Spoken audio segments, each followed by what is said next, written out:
तो छात्रों, आपका स्वागत है आज के इस वीडियो पर। और आज के इस वीडियो में देखिए, आपका पहला पेपर गणित का था और गणित के बाद आपका दूसरा पेपर बोर्ड एग्जाम का। यहाँ पे विषय विज्ञान का आपका कक्षा 8वीं वाले छात्रों के लिए पूरा आपका रियल क्वेश्चन पेपर आज आज अभी अभी हाँ। एहे रहा नहीं जाता, तड़प ही ऐसी है ना।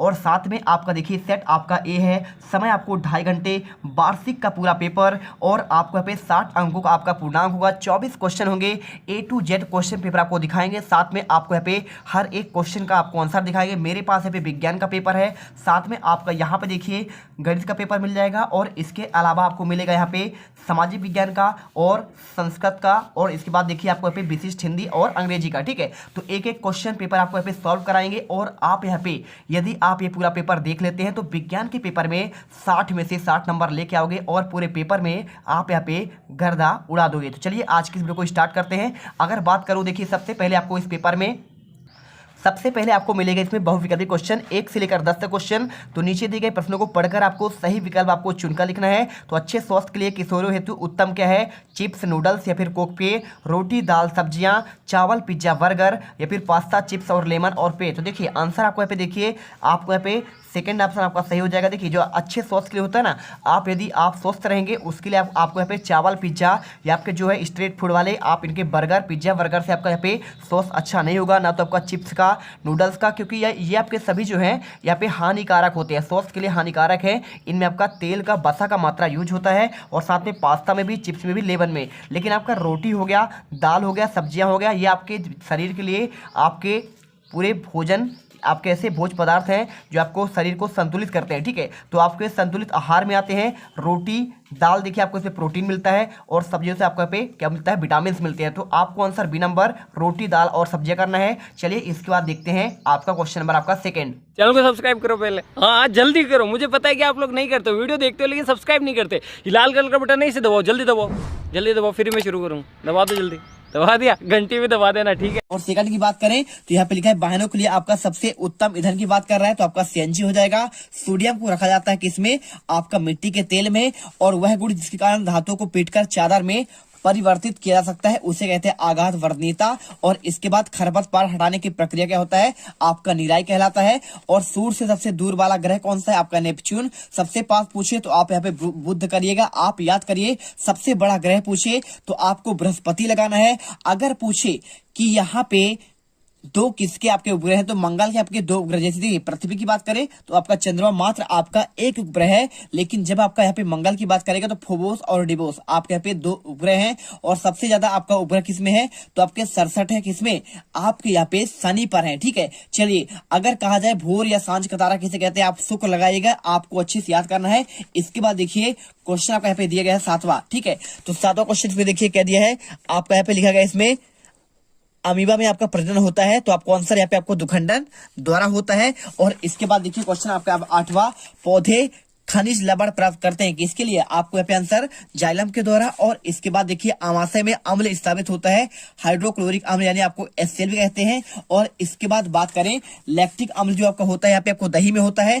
साइट्रिक अम्ल आपका यहाँ पे किस में होता है? आपका सेब में होता है। साथ में एसिटिक अम्ल होता है आपका यहाँ पे खट्टे यानी आपके अचार में होता है। ठीक है, चलिए इसके बाद क्वेश्चन आपका 10वां, पादपों में आपका भोजन का परिवहन होता है आपका फ्लोएम के द्वारा। ठीक है, तो आपको यहाँ पे फ्लोएम के द्वारा करना है। और इसके बाद देखिए क्वेश्चन 11वां, परावर्तन के नियम की बात कर रहा है, तो आपको यहाँ पे आंसर करना है आपतन कोण तथा परावर्तन कोण सदैव आपका बराबर होते हैं। दूसरा, आपतित किरण, परावर्तित किरण तथा उस अविलंब आपके तीनों एक ही तल पर होते हैं। ठीक है, कैसे होता है देखिए आपको समझा देता हूँ।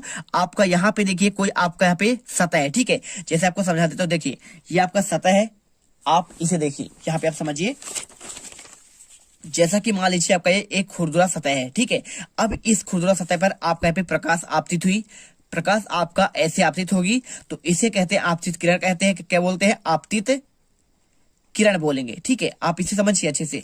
और इसके बाद टकराने के बाद क्या होगा? ये आपका यहाँ पे इधर टकराकर आपका इधर चला जाएगा, इसे कहते हैं परावर्तित किरण। क्या है? जो आपका परावर्तित हो गया, आपका देखिए मार्ग यहाँ पे बदल दिया है, तो मार्ग बदला तो इसे कहेंगे परावर्तित किरण कहेंगे।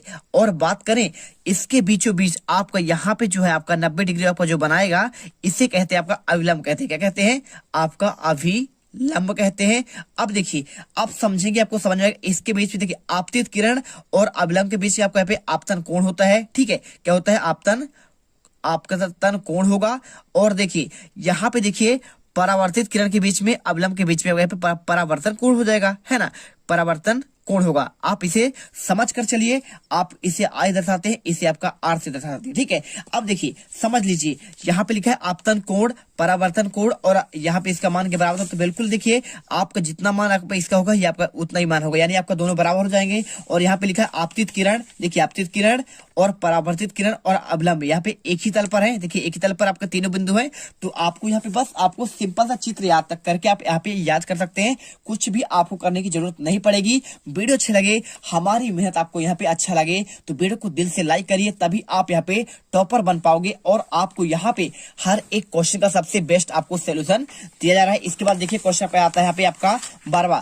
तो 12वां क्वेश्चन, विद्युत लेपन किसे कहते हैं? तो आंसर, विद्युत धारा द्वारा वस्तु पर लेपन करने की क्रिया आपका विद्युत लेपन कहलाती है। उपयोग, समान धातु के आभूषण को सुंदर बनाने के लिए उन पर सोने की आपका परत चढ़ाना। ठीक है, इसके बाद देखिए यहाँ पे क्वेश्चन आपका दिया गया है दूसरा, लोहे की वस्तु को संक्षारण से बचाने के लिए उस पर तांबे की परत चढ़ाना। और इसके बाद स्नेहक किसे कहते हैं?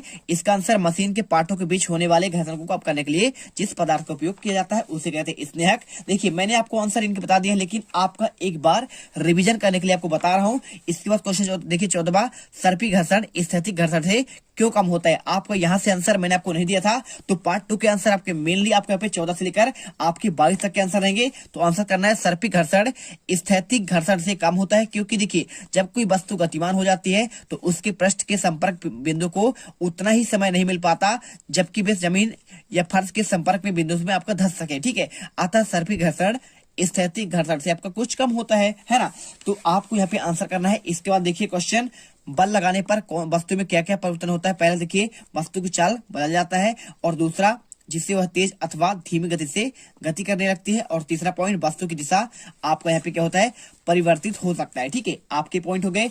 इसके बाद देखिए आपको यहाँ पे क्वेश्चन सबसे आपका मोस्ट आईएमपी क्वेश्चन, पादप कोशिका और जंतु कोशिका में आपको अंतर बताना है। ठीक है, तो इसका आंसर देखिए आपको यहाँ पे स्क्रीन पर आपको 4, 5, 6 आपको अंतर दिख रहे हैं।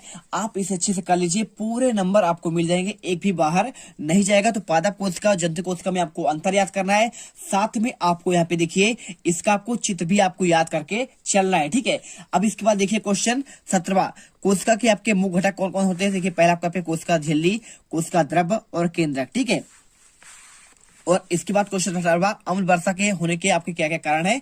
आंसर लिखिए, पृथ्वी के वायुमंडल में सल्फर डाइऑक्साइड और नाइट्रोजन ऑक्साइड जल के साथ क्रिया करके नाइट्रिक अम्ल और आपको गंधक का तेजाब बना लेते हैं, जो आपके हानिकारक है। अम्लीय वर्षा प्राकृतिक रूप से अम्लीय प्रकृति का होता है, फलस्वरूप अम्ल वर्षा से पेड़ पौधे और इमारतों को आपको क्षति पहुंचता है। ठीक है, आपने सुना होगा यहाँ पे आपका जो है ताजमहल को अम्ल वर्षा से आपका बहुत क्षति हुआ है, उसका आपका थोड़ा सा रंग यहाँ पे संगमरमर का आपका रंग उड़ चुका है, और साथ में पेड़ पौधे यहाँ पे क्या होते हैं? पीले होने लगते हैं, आपके इसका प्रभाव है। और इसके बाद देखिए क्वेश्चन आपका 19वां, यहाँ पे पेट्रोलियम के निर्माण के प्रक्रम की बात कर रहा है। तो इसका आंसर मैंने पिछले वीडियो में आपको कुछ आंसर आपको बता दिए थे। ठीक है, तो इसका आंसर मैंने बता दिया था, आप इसे देख लीजिए और इसे लिख लीजिए। पेट्रोलियम का निर्माण समुद्र में रहने वाले जीवों से हुआ है। जब ये जीव मृत हुए, इनके शरीर के देखिए समुद्र में क्या हुआ आपको यहाँ पे देखिए पेंदे में जाकर जम गए, और फिर क्या हुआ? रेत और मिट्टी की तहों द्वारा आपका यहाँ पे ढक गए। लाखों वर्षों में वायु की अनुपस्थिति में उच्च दाब पर पेट्रोलियम और प्राकृतिक गैसों का आपका परिवर्तित हो गया, है ना। क्या हुआ? देखिए बहुत साल पहले, करोड़ साल पहले क्या हुआ? पृथ्वी के नीचे यहाँ पे जो है पेड़ पौधे तलहटी में यहाँ पे दब गए थे। ठीक है, और दबने के बाद क्या है वहां पे देखिए यहाँ पे बहुत साल तक क्या है उनको ना तो वायु मिला, है ना। दबने के बाद तो वायु नहीं मिलेगा, उच्च दाब पर यहाँ पे परिवर्तित हो गया, किसमें? पेट्रोलियम और आपका यहाँ पे प्राकृतिक गैस, आपको जो सीएनजी मिलता है, और इसके साथ आप खाना बनाते हैं, और है ना, और इसके साथ एलपीजी की बात कर रहे हैं, इसके साथ आपको जो पेट्रोल मिलता है गाड़ी चलाने के लिए, आपका सब इसी के आधार पर मिल रहे हैं। ये पेट्रोलियम पदार्थ कहलाते हैं। और हमारे दैनिक जीवन में प्राकृतिक गैस का क्या महत्व है? लिखिए, यह एक उत्तम प्रकार का ऊर्जा ईंधन है, और इसका प्रयोग आजकल प्रत्येक घरों में हो रहा है। प्राकृतिक गैस को उच्च दाब पर प्राकृतिक गैस के रूप में भंडारित किया जाता है और इसमें घरों में, कारखानों में सीधा जलाया जाता है और खाना बनाने में उपयोग किया जाता है। ठीक है, बात कर रहे हैं आपका एलपीजी, आपका यहाँ पे प्राकृतिक गैस ही है आपका। और इसके बाद देखिए क्वेश्चन, ध्वनि प्रदूषण क्या है? ध्वनि प्रदूषण के आपके प्रमुख कारणों का उल्लेख करना है। तो आपकी 21 और 22 आपके 5 नंबर वाले क्वेश्चन है, तो यहाँ पे आपको अच्छे से याद करना पड़ेगा। पहले आपको ध्वनि प्रदूषण क्या है, ठीक है, तो इसका आंसर आपको स्क्रीन पर दिख रहा है। ठीक है, आप अच्छे से करिए। और इसके बाद देखिए कुछ आपके इसके स्रोत की बात कर रहा है, तो आपके यहाँ पे 2 स्रोत है ना, तो आप इसे स्रोत देख लीजिए। और इसके बाद आप यहाँ पे देख लीजिए क्या आपका इसके प्रमुख कारण, तो आपके इसमें 2 कारण है, आपका प्राकृतिक हो गया और आपका यहाँ पे कृत्रिम। ठीक है, चलिए कर लीजिए। इसके बाद क्वेश्चन आपका लास्ट है यहाँ पे, उर्वरक और खाद में अंतर। तो इसका देखिए आप ये आंसर तो आपका लिखा ही गया है, साथ में आपको यहाँ पे आंसर स्क्रीन पर दिख रहा है आपको, जो 5 में 5 नंबर आपको दिलाएगा। तो आपके पुस्तक पर दिया गया है, फटाफट याद करिए और वीडियो देखिए। पूरा आंसर आपका A to Z यहाँ पे कंप्लीट कर दिया गया है, पूरे नंबर आपको मिल जाएंगे आपके पूरे 50 के 50। तो देखिए यहाँ पे हमने सारे आंसर एक ही वीडियो पर कवर कर दिए हैं और आई होप आपको यहाँ पे वीडियो अच्छे समझ में आया होगा। वीडियो अच्छे समझ में आया तो वीडियो दिल से लाइक करें, साथ में चैनल को सब्सक्राइब करें, जिससे आने वाले हर एक वीडियो को सबसे पहले आपको नोटिफिकेशन मिले, जिससे आप यहाँ पे टॉपर बन सके, आपका कोई वीडियो मिस ना हो। अब तुम लोग गलती से अगर नए हो तो सब्सक्राइब करो, वो जो लाल वाला बटन है उस पे अपने जीजा जी फेंक के मारो या फूफा जी, मुझे नहीं पता, बस क्लिक हो जाना चाहिए। अब मैं भी जा रहा हूं, मुझे मुठिया बेलने जाना है। बाय। वो है